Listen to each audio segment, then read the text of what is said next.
국민의힘 당내 경선에서 이기고 본선에서 승리하여 빼앗긴 정권을 되찾아오겠습니다. 신앙인 줄 알았는데 향날이었다. 그거는 국민들이 그래 생각했다는 그 뜻이고 허접하고 단순했다. 이건 최순실이 보고 한 말입니다. 그거는 거짓말이에요. 거짓말이라고 하면 안 되죠. 아니요. 그거는 많이 봐요. 아니 관훈 프로그램에 나가서 이번 8강께 좀 그런 사람 좀 정리해 주세요. 그 사람들 좀 없애야지 뭐 토론다운 토론을 하지. 그렇다고 저할 수도 없고. 네, 3부는 대선 프로파일링으로 시작합니다. 기업이나 공공기관 등에서 활용 중인 스왓 분석 그리고 행동심리 프로파일링을 기반으로 유력 대선 후보들의 장단점 등을 종합적으로 분석하고 평가하고 있죠. 오늘의 분석 대상은요, 방금 들으신 것처럼 홍준표 국민의힘 예비 후보입니다. 함께 해주실 두 분 소개하겠습니다. 여론조사 전문가 배종찬 인사이트 K연구소장, 빅데이터 전문가 전민기 한국인사이트 연구소 팀장, 어서 오세요. 네, 안녕하십니까. 안녕하십니까. 네, 안녕하세요. 오늘 방송 역시 유튜브 생중계로 함께하고 있습니다. 유튜브 댓글도요, 저희들이 다 실시간으로 확인을 하고 있으니까요. 저희 모습을 보고 싶으신 분들, 댓글로 참여하시고 싶으신 분들 유튜브에서 표창원의 뉴스 하이킥 검색해서 들어와 주시면 감사하겠습니다. 네, 먼저 오늘까지의 대선 판세 분석부터 좀 해볼까요? 배 소장님, 지난주하고 좀 변화가 있나요? 이제 5개월만 있으면 다음 대통령이 탄생합니다. 얼마 남지 않았습니다. 그러네요. 연말 지나고 이제 연초 지났는데 지난주 아주 큰 대선 지형의 변화가 있지는 않습니다. 우선 첫 번째로는 대장동 개발 의혹이 지금 최대 이슈가 되고 있거든요. 그렇죠. 이번 대선에 지속적인 가장 관심도가 높은 이슈가 될 수밖에 없을 것으로 보입니다. 네. 속속 수사도 되고 매일매일 새로운 뉴스가 나오고 있는 상황인데요. 대장동 개발 의혹에도 불구하고 이재명 후보의 지지율 흔들리지 않습니다. 어허. 고발 사주 의혹에도 불구하고 윤석열 후보의 지지율 흔들리지 않고 있습니다. 네. 양강 구도가 그대로 지속되고 있고요. 홍준표 후보가 오늘 이제 이야기 나눌 인물, 바로 홍준표 후보가 많이 쫓아오긴 쫓아오는데 아직도 다자 대결 구도에서는 윤석열 후보를 넘지 못하고 있는 상황입니다. 흥미로운 것은 네. 이낙연 후보입니다. 예. 이제는 시간이 얼마 남지 않았거든요. 그렇죠. 그래도 유권자분들이 저에게 기회를 줄 겁니다. 이렇게 계속 이야기는 하고 있습니다만 네. 각종 조사들을 종합적으로 분석해 보면 이낙연 후보의 경쟁력 네. 주춤하거나 오히려 떨어지는 모습입니다. 자, 여기서 정말 궁금한 게요. 그동안 대선도 그렇지만 정치인 관련된 지지율 또 정당도 그렇고요. 대통령도 그렇고 보면 뭔가 확인이 안 돼도 스캔들이 터지고 의혹이 터지고 문제가 불거지면 지지율이 출렁거렸지 않습니까? 네. 그런데 이 대장동 또 고발 사주 의혹 뭐 왕자 이런 것들은 메가톤급이 연이어 터지고 있거든요. 그런데 국민의힘이나 민주당이나 유력 대선 주자 1위의 지지율이 흔들리지 않는다. 이거 어떻게 봐야 됩니까? 프레임 전쟁 때문입니다. 87년 직선제 대통령제가 도입되고 난 이후에 예. 이렇게 이 프레임이 여야 후보 모두에게 걸려있는 이슈가 없었거든요. 그런데 대장동 개발 의혹은 지금 정치권을 망라해서 다 뒤흔들어 놓고 있습니다. 양쪽 다 걸려 있죠. 그러다 보니까 어떻게든. 뭐냐. 네. 이 프레임이라고 하는 것은 유력 후보에게 걸리는 것이거든요. 유력하지 않은 후보. 프레임을 잡고 싶어도 안 잡힙니다. 또 하나는 이제 복잡성. 이 사람 이야기 들으면 이 이야기 같고 이게 맞는 것 같고 네. 저 사람 이야기 들어보면 저 사람 이야기 맞는 것 같고 구분이 안 갑니다. 세 번째, 이번 주말이면 빠르면 여당 후보는 결정이 됩니다. 그렇죠. 한 달 있으면 국민의힘 후보 결정됩니다. 네. 대선 다음 대통령 5개월 있으면 탄생합니다. 언제 수사를 다 하냐고요. 시간이 없다. 시간은 없습니다. 그러다 보니까 이게 이른바 본선 경쟁력이 강한 후보를 중심으로 해서 네. 뭉치는 지지층들의 결집이 더 지속되는 예. 더 강화되는 현상. 이른바 이겨야만 되는 후보. 네. 이겨야 사는 선거가 되고 있는 것이죠. 아하. 자, 뭐 그렇고요. 판세는 그런데 어쨌든 지금 중요한 2위권 후보들 그 지난주에는 이낙연 후보를 살펴봤고요. 오늘은 홍준표 예비 후보를 프로파일링 해볼 차례입니다. 전 팀장님, 네. 홍준표 후보 대선 재수생이잖아요. 그렇죠. 2017년 대선에서 자유한국당 후보로 출마를 했었죠. 당시에 이제 24%를 득표를 하면서 예. 이제 문재인 민주당 후보에게 패했었습니다. 네. 그 자유한국당 대표 맡아서 2018년에 이제 지방선거를 진두지휘했는데 전통적 지지 기반이었던 부산, 울산, 경남, 부울경의 이 광역자치단체장 자리를 빼앗기면서 네. 참패를 하게 되죠. 그랬죠. 그러면서 이제 2020년 국회의원 선거에서 미래통합당 공천을 받지 못하니까 무소속으로 대구 수성구 의뢰에 출마해서 당선된 뒤에 국민의힘에 복당을 했는데 네. 와, 그 이후에 또 이렇게 지지층 결집시키면서 또다시 이렇게 대선 후보로 거론되고 있는 상황이죠. 네. 배 소장님 앞서 프레임 전쟁이 붙으면 네. 2위 후보는 관심을 못 받는다. 그리고 기회도 없다. 이런 말씀 주셨는데 그래도 어쨌든 홍준표 예비 후보는 상당히 독특한 뭐 발언들 주목받고요. 이벤트 이슈 만들어내고 있습니다. 어떻게 보세요? 대단한 인물이죠. 예. 제가 될 거예요. 조금만 기다려봐요. 이런 이야기를 계속하고 있거든요. 예. 지난 2017년 대선에서도 한 자릿수에 출발했습니다. 아하, 그랬죠. 경남지사직을 이제 던지고 예. 대선 후보로 나섰는데 처음에 한 자릿수 되니까 안철수 후보를 뛰어넘을 수 있겠느냐. 그런데 개표 결과 뛰어넘었거든요. 네. 24%를 득표를 했는데 지금도 국민의힘 보수층에서 부지런히 쫓아가고 있습니다. 20대의 환호도 받고 있거든요. 특히 네. 이제 이대남으로부터는 야, 홍카콜라 대단하다. 저런 인물이 있었느냐. 불과 4년 8개월여 전에 출마를 했었던 인물입니다. 그렇죠. 그런데 재조명 받을 정도로 참 저력이 대단하다 이렇게 평가받고 있는 인물인데 네. 결과적으로는 홍준표 후보가 윤석열 후보를 뛰어넘으려면은 지금 토론회에서 잘 분간이 안 됩니다. 아직 한 방이 없다. 아직까지. 본인은 뭔가를 해보려고 하는데 자꾸만 하태경 후보에게 고비마다 걸리고 있다 보니까 욱하는 심정까지 지금 쏟아냈거든요. 아하. 국민의힘 지지층과 네. 또 보수층의 지지를 얼마나 더 끌어내느냐, 네. 윤 후보보다 더 끌어내느냐 이 부분이 관건입니다. 아니 위를 보고 막 치달리고 있는데 밑에서 하태경 후보가 자꾸 건드리니까 화를 내셨어요. 그렇죠? 막말하시면서 실수를 그동안 하던. 꾹꾹 참았던 것 같은데 아하. 드디어 욱했습니다. 예. 자, 그러면 홍준표 예비 후보에 대한 빅데이터 상의 상황은 어떤지요? 분석 전 팀장님 해보셨죠? 저는 현재 그 어떤 지지율 대비 언급량이나 이슈 면에서 그렇게 큰 활약을 못하고 있다. 아, 그래요? 왜냐하면 언급량이 59만 2천 건밖에 안 됩니다. 오호. 1년 동안. 다른 후보들 막 700만 건, 800만 건 했었잖아요. 그러니까요. 예. 일단은 예전에 그 했던 사이다 발언, 혹시 이런 강한 발언 이런 것들이 예전만큼은 아직까지는 뭔가 그보다 센 발언을 내놓고 있지 못하다라는 좀 분석이 되고요. 네. 연관어는 사람 이름이 많이 거론됩니다. 주로 주고받았던 설전이라든지 네. 사람 사이의 어떤 관계, 아하. 이 국회의원들 이런 쪽으로 좀 많이 등장을 하고 있고요. 예. 그럼에도 어떤 지지율이나 보수, 뭐 경선, 대선 후보 이런 키워드들로 표현이 되고 있고요. 네. 감성어 긍부정 비율은 27대 68.9. 이거는 뭐 일반적이네요. 전통적으로 예. 봤던 어떤 정치인들의 감성어와 크게 다르지 않다. 그러나 이제 이 안에 이제 어떤 감성어들 보면은 막말, 지지하다, 네. 옳다, 욕설, 웃다, 아하. 뭐 재밌다라는 표현들도 있고요. 네. 그러나 뭐 부끄럽다.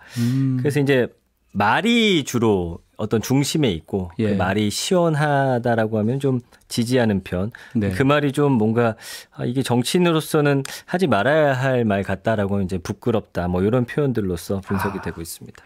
네, 우선은 언급량이 예상외로 많지 않다. 네. 그다음에 주로 키워드가 다른 사람과의 연결이다.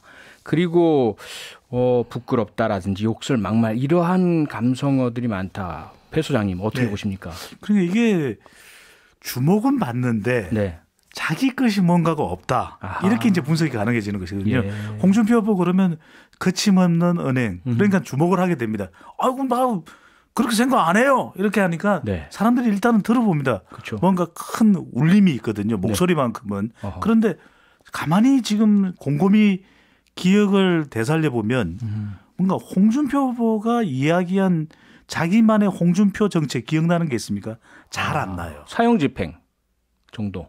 그러니까 사형 집행도 사실 예. 뭔가 창의적이고 독창적인 그건 정책은 아니죠. 아니잖아요. 그건 아니죠. 예, 그러니까 이게 예. 사실은 부족한 거죠. 아하. 그러니까 참 시원은 한데 네. 콜라를 마시면 시원은 한데 또 주변 사람들한테 약간 결례가 될 수 있는 트림을 하게 힘이 되죠. 나오고 건강에 안 이게 좋고. 뭔가 좀 예. 2%가 약간 부족한 그러니까 자기표 브랜드에 홍 후보가 이런 청년 정책을 내놓는구나. 아하. 그러니까 발언도 시원하지만 네.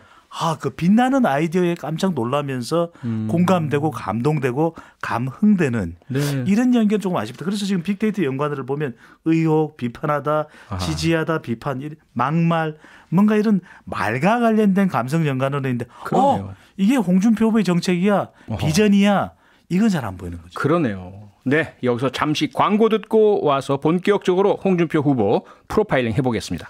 네, 대선 프로파일링 오늘은 국민의힘 다크호스죠. 홍준표 예비 후보에 대한 분석을 하고 있습니다. 자, 이제 본격적으로 SWOT 분석을 해볼 차례입니다. 먼저 SWOT의 S, 스트렝스, 강점. 홍준표 후보의 강점은 무엇입니까, 배 소장님? 뭐니 해도 우리 MBC 인기 프로그램이었죠. 거침없이 하이킥. 거침없는 네, 거. 홍준표 후보 떠올리면 시원함. 네. 그거 말리지 마요. 내가 못하는 거 봤어요. 네. 이러는 정말 돌파력. 물론 이 돌파가 좋은지 나쁜지는 나중에 평가하겠습니다만. 시원은 하다. 일단은 이렇게 그냥 자신 있게 이야기를 하니까 그건 나 다 할 수 있어요. 경제 어려울 거 없어요. 그러니까 일단은 이렇게 이야기를 하니까 뭔가 할 것 같은데. 네. 저 사람이 일단 자신 있다고 이야기를 하니까 정말 거침이 없네. 네. 이게 그래도 유권자들한테는 중요한 것이 네. 옳은 것이 아니라 강한 것이 이기는 것이거든요. 아하. 점잖을 빼면은 오히려 유권자들의 믿음이나 또는 주목을 못 받습니다. 네. 그러니까 일단은 이런 과감함 자체가 상당히 토론회에서 주목을 받는 그 누군가로부터 주목을 받을 수 있다는 것은 상당한 강점이 되는 것이죠. 네. 과감하다, 그리고 명쾌하다, 분명하다, 단순하다. 그래서 대중적 인지도가 높다. 그것이 토론에서도 상당히 그 우위를 점하는 그런 모습이다. 이렇게 좀 정리가 되는 것 같은데요. 전 팀장님, 이러한 홍준표 후보의 강점 빅데이터 상에서는 어떻게 나타나나요? 홍준표 플러스 강점이라는 키워드를 넣어봤을 때요. 연관어가 본선, 지지율, 정치, 캠프였어요. 오히려 말도 말이지만 네. 어떤 그 정치의 경험이라든지 아니면 본선을 치러봤다라는 거 이런 부분을 오히려 사람들은 좀 높게 평가하는 것 같습니다. 그러면서도 지지율 자체가 어느 정도는 좀 안정적으로 가져가고 있다라는 점이 좀 강점으로 보여지고요. 그 감성어 비율이 50.3대 47, 긍정 비율이 좀 높은데 가장 눈에 띄는 단어가 이제 쉽다라는 것 같아요. 쉽다. 그러니까 국민의 언어를 구사할 줄 안다. 잘 들리게 말할 줄 안다. 그러면서 또 강력하다. 캐릭터가 좀 강하죠. 네. 거기에 또 능력이 있다. 왜냐하면 어떤 위기 상황들을 극복하면서 또 이 자리까지 올라오는 그런 점들이 좀 높게 평가되고 있는 것 같습니다. 네. 개인기겠죠. 쉽게 말하면. 자, 이 강점을 얘기해 봤고요. SWOT의 두 번째 W, weakness, 약점을 좀 짚어주시죠. 배 소장님. Too much. 이게 우리가 과유불급이라고 해서 어느 정도 선까지 가는 것이 참 필요하고 이 완급 조절이 중요하거든요. 쉽지 않잖아요. 네. 그런데 이게 너무 거침없이 하이킥이다 보면 때로는 선을 뛰어넘어 버리는 거죠. 브레이크 없이. 그래서 아이고 여자 달라요. 체형도 다르고 군대를 왜 가요? 맞아요. 이러면 상당히 여성들로부터는 불쾌감이 조장될 수도 있거든요. 시대에 뒤떨어진. 네, 그냥 양성평등이라고 이야기를 하면 되는 건데 이대남 남성으로부터는 호응을 받으면서 여성 지지가 잘 안 나와요. 중도층 지지가 잘 안 나오는 부분도 있고 그러다 보니까 좀 사무직의 지지율 이것도 좀 더 끌어올릴 필요가 있는데 자영업층에서는 좀 나오는데 사무직과는 구분이 된다라는 것. 또 학생 지지는 나오는데 이런 부분들이 가정주부층 지지가 안 나오는 것은 조금 선만 잘 유지하면 어느 정도까지는 시원하게 가되 우리가 콜라도 한 병 마셔야지 10병 마시면 안 되지 않습니까? 안 되죠. 그러니까 좀 너무 나가는 투머치가 위협 요인 또 약점이라고 볼 수 있겠죠. 네, 약점 지나칠 정도로 거칠다, 막말 논란도 많다. 그리고 앞서 이제 능력이 뛰어나다라고 했는데 그건 개인적 능력인데 주변에 사람이 없는 그렇죠? 조직이 별로 보이지 조직력이 없어 보이는 이런 것들이 아마 약점으로 종합될 것 같은데요. 전 팀장님 SNS상에서 빅데이터상에서 어떻게 나타나나요? 홍준표 플러스 약점 연관어 보니까 전략, 싸움, 여론, 토론회거든요.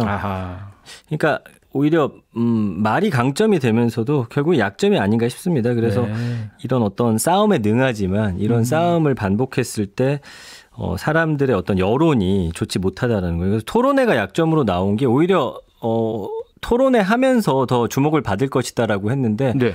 그만큼 또 막말이나 막장 논란에 휩싸일 또 그런 우려도 좀 높아 보여요. 예. 그래서 긍부정 비율이 23.5대 70이고요. 네. 역시나 막장, 논란, 막말, 뭐 갈등, 싫다 이런 키워드들 보이거든요. 네. 그래서 오히려 이 말이 약점이 되는 그런 상황이 아닌가 싶습니다. 강점도 말이고 약점도 말이네요, 결국. 그리고 네, 홍준표 후보가 토론에 들어가면 골든크로스 일어난다 분명히 강조를 했는데 네. 그렇지 않은 게 바로 그 지금 지적하신 거죠? 지금 글쎄요. 아까 말씀해 주신 대로 토론에 막상 시작이 됐는데 다른 좀 큰 이슈에 좀 묻힌 경향도 있고요. 아하. 변수가 진짜 하태경 후보가 사실은 그 위를 공격하면서 시원하게 해줘야 되는데 네. 지금 그러지 못하다 보니까 오히려 네네. 막말 논란이 좀 일고 있지 않나 아하. 싶습니다. 예. 그러니까 한 방이 아직 안 보이는 것 같아요. 아직 안 그러니까 보인다. 워낙 토론의 달인이라 그래서 예. 기대치는 높은데 많이 기대했죠. 예, 그런 이 홍준표 후보의 역할 또 본인의 또 능력 네. 그것을 보여줄 수 있을 한방 카드가 안 나오는 게 네. 사실 좀 그 기대치에는 못 미쳤다. 워낙 기대가 높으니까. 그 예전 같지 않다 이런 분석도 나오더라고요. 그러니까요. 아하. 자, 그러면 이제 홍준표 후보에 대한 스왓 분석의 세 번째 외부 환경적인 기회 요인 opportunity는 무엇일까요, 배 소장님? 저는 이대남 환호 이건 2017년 출마했을 때는 이런 건 없었거든요. 아하. 그런데 그 당시에는 보면은 기억나실 텐데 약간 부정적인 이야기 또 연애 당시에 또 뭘 이용을 했다. 아이고, 돼지 예. 땡땡땡. 예. 그래서 좀 비호감 인물의 이미지가 강했거든요. 그랬죠. 그런데 지금은 그래도 20대 남자들 젊은 세대들 MZ 세대들의 환호를 받는 것은 상당한 기회가 될 수 있습니다. 우리가 네. 대장동 개발 의혹이 이렇게까지 불거지기 전까지만 하더라도 차기 대통령은 MZ 세대가 결정을 한다. 그런 얘기 다 이런 했죠. 이야기를 할 정도면 맞아요. 그래도 이건 홍준표 후보의 기회 포착이라고 봐야 되겠죠. 네. 게다가 1위 후보들이 계속 의혹 논란 휩싸이고 네. 수사에 의해서 만약에 한 방에 가버릴 수도 그렇죠. 있다는 이런 것도 네. 있는 것도 기회 요인이 되고 있는 것 같고요. 윤석열 후보 1위 후보의 실언 논란 이것도 기회 요인 아니겠습니까? 그럼요. 전 팀장님 어떻습니까? 역시나 홍준표 플러스 기회 연관어는 윤석열, 지지율, 2030 공약이 나오거든요. 네. 결국엔 윤석열 후보가 어느 정도 또 헛발질을 한다든지 아니면 네. 검찰 고발 사주 의혹 물론 뭐 밝혀지기는 힘들다라는 그런 이야기들이 많지만 어쨌든 그런 악재가 터졌을 때 오히려 기회가 되지 않을까라는 생각이고요. 그러게요. 2030이 조금 지지하고 있다라는 그런 뭐 지지율 조사도 나오다 보니까 네. 이 젊은 세대가 얼만큼 또 힘을 실어줄 것이냐. 근데 아까 언급량에도 보셨지만 사실은 인터넷상에서 정치에 대해서 많이 논하는 분들은 40, 60대 남성분들이거든요. 그렇죠. 그래서 좀 언급량을 좀 끌어올릴 필요가 있다. 그것은 무엇이냐? 40대, 50대, 60대 또 마음을 어느 정도 가져갈 것이냐. 네. 거기에 이제 공약이 좀 곁들여져야 될 것 같은데 은근히 그 예전에 내놨던 그런 공약 같은 것들 좀 실용주의적이다라는 그런 이야기도 많다 보니까 네. 또 여성들의 마음 또 얼마나 가져갈 것인지 뭐 이런 게 기회가 되지 않을까 싶습니다. 그래서 보면은 뭐 지지하다, 희망이다, 노력하다, 재밌다라는 게 계속 뜨거든요. 재밌다. 사실은 네. 이거는 좀 기회로 삼긴 그렇지만 어쨌든 요즘에는 이제 유머도 사실은 맞아요. 리더의 좀 어떤 덕목이라고 봐야 될 것 같아서 맞습니다. 그런 부분은 좀 잘 가져가시는 게 좋지 않을까 싶습니다. 페이소스가 있는 것 같아요. 이런 발언을 강하게 하니까 네네. 대리만족. 예. 젊은 세대들에게 물어보면은 재밌냐면 그 내용보다는 그 태도와 스타일 자체가 재밌다. 아하. 주목하게 만든다. 예. 이것도 장점은 장점이라고 봐요. 그렇죠. 자, 이제 수합 분석의 마지막 외부 환경적인 위협 요인, threat. 과연 무엇이 있을까요? 배 소장님. 2% 부족. 그러니까 국민의힘 지지층과 보수층 지지를 얻는 게 중요하거든요. 예. 저는 윤석열 후보나 홍준표 후보 모두 네. 결과적으로는 국민의힘 최종 후보가 되기 위해서는 국민의힘 지지를 받아야 됩니다. 네. 더불어민주당 지지층의 선택이 아니라 보수층의 지지를 받아야 되는 것이거든요. 그렇다면 예. 뭐 무야홍, 돌돌홍, 홍일점, 민야홍 이게 아니라 최종적으로는 국힘홍, 국민의힘 지지층의 지지를 받은. 그러니까 아직까지는 국민의힘 지지층에서 윤석열 후보의 무게를 두는 이유는 홍준표 후보도 잘하면 괜찮은데 보통 사람은 아닌데 될까나 본선에서 예. 이길 수 있을까나. 네. 그러니까 까나를 아직은 극복을 못한 것 같거든요. 아하. 이걸 할 수 있을까가 네. 앞으로 이제 이 환경적으로는 위협이 되는 부분인데 네. 어떻게 극복할 수 있을지 여부가 관건이 되겠죠. 그 말씀은 어떻게 보자면 국민의힘 보수층의 구주류 소위 말하는 친박 쪽은 홍준표 후보 싫어하잖아요. 그게 있죠. 안 좋았고 네. 신주류는 또 윤석열 후보 중심으로 뭉쳐 있고요. 네. 오히려 국민의힘 전통 지지층 양층 모두로부터 협공받는 모양새고 여기에다가 이준석 당대표로 대표되는 세대 교체 바람 네. 홍준표 후보도 9세대 인물로 보여지는 그럴 수도 이런 있죠. 위험 요인들이 상당하네요. 네. 어떻습니까, 전 팀장님? 네, 저도 위협 함께 이제 분석을 해봤을 때 연관어를 보면은 뭐 공약이나 정책, 윤석열, 지지율이거든요. 네. 여기는 윤석열 후보의 지지율이 가장 위협적인 것이죠. 그래서 아까 말씀해 주신 대로 이제 이기는 후보에게 이제 투표한다라는 그런 점들이 이제 위협이 될 수 있을 것 같고요. 네. 그 다음에 이제 감성어를 보면은 오히려 특별하지 않다. 저는 그 발언들이 처음에는 사실 산뜻하고 시원했는데 네.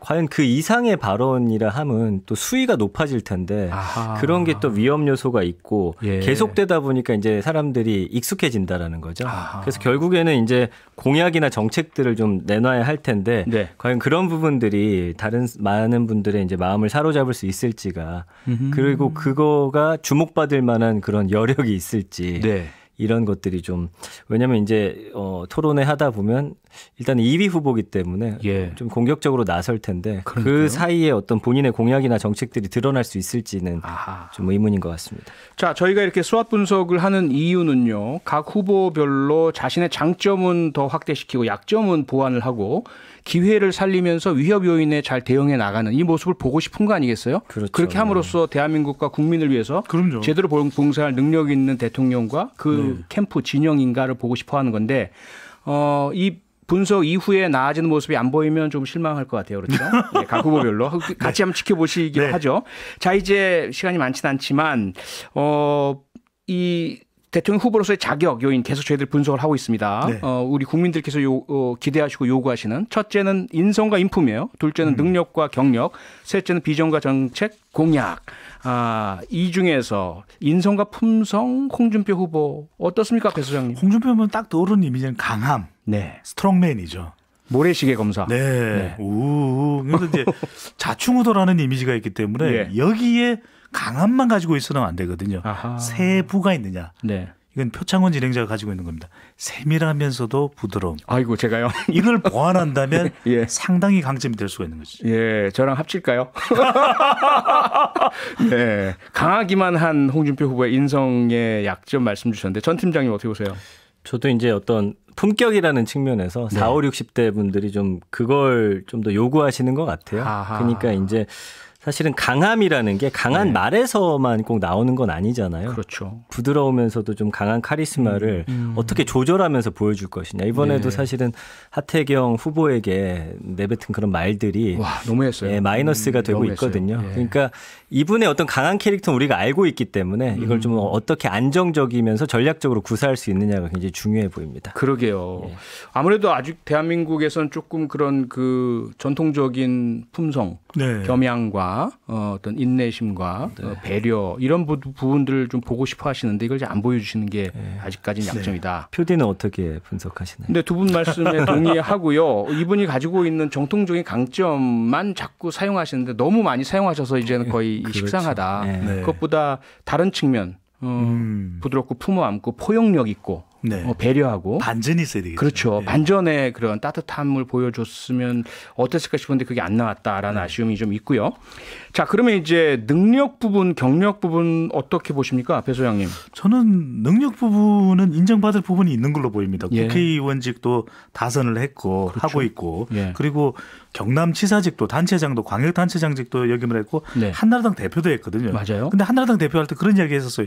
2010년인가 11년 당시에 한나라당 대표를 하면서 아이고 이거 잘하려니까 못해 먹겠어요 이러면서 예. 잘하려고 하는 의지는 상당히 강합니다. 아하. 그런데 한편으로는 참 경남지사를 할 때도 의회의 야당하고는 항상 충돌이었거든요. 네, 그랬죠. 홍준표 후보에 기대하는 게 역시 세밀하고 부드러움의 연장선상에 있는 것이니까 네. 좀 더 화합했으면 리더십. 좀 더 조직을 아우르는. 맞아요. 그래서 홍준표 조직 그러면 조직이 대단해 보스야 리더야 이런 능력의 이미지를 가지는 것도 필요한 거죠. 아하, 전 팀장님. 네. 그 아까 정책이나 공약 중요하다고 했잖아요. 예. 그러니까 뭐 뭐 반값 아파트 이런 것들도 이야기를 하셨잖아요. 네. 그러니까 뭐 부동산 정책이라든지 좀 정책적으로 다가가면 어떨까라는 생각이 좀 드는데 예. 그 발언을 좀 더 강하게 하면서 어떤 싸움에서의 그런 전투 모드가 아니라 예. 공약적인 측면에 있어서 좀 더 강하게 나가면 어떨까 생각이 듭니다. 능력과 경력은 입증됐지만 능력 면에서 공약, 비전, 앞으로 대한민국을 어떻게 이끌어 나갈지 이 부분을 내세웠으면 좋겠다고 하셨는데 그 마지막 부분입니다. 과연 홍준표 후보가 이번 대선에 들고 나온 공약, 대한민국의 미래 비전 어떻습니까? 좀 보입니까? 배 소장님? 분명히 발표는 했는데 각인이 안 되거든요. 그러니까 그렇죠. 뭔가 홍준표 브랜드의 킬링 공약, 킬링 비전이 있어야 돼요. 아하. 그래야만 유권자들이 그래 홍준표 후보가 정말 대단한데 네. 정말 준비를 많이 했는데 고민을 많이 했는데 이렇게 더 믿음이 갈 수 있거든요. 그렇죠. 그러니까 홍준표 후보가 남은 기간 동안 정말 중요한 것은 홍준표 브랜드 공약과 킬링 비전이 있어야 되는 거예요. 네. 과연 남은 기간 동안 가능할지 전 팀장님.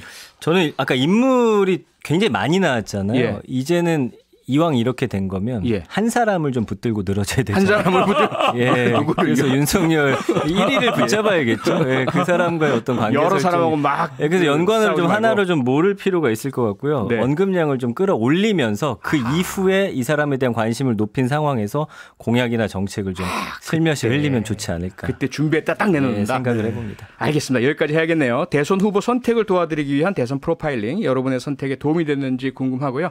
오늘 국민의힘 대선 주자들은 2차 컷오프 마지막 토론회 갔습니다. 4강행 티켓 홍준표 후보가 하태경 후보를 떨어뜨리겠다고 하셨는데 어떻게 될지도 관전 포인트고요. 관심 있게 지켜봐 주시기 바랍니다. 오늘 함께해 주신 배종찬 인사이트 K연구소장, 전민기 한국인사이트 연구소 팀장 두 분 수고하셨습니다. 고맙습니다. 감사합니다. 감사합니다. 평일 저녁 6시 5분에 여러분을 찾아갑니다. MBC 라디오 표창원의 뉴스 하이킥.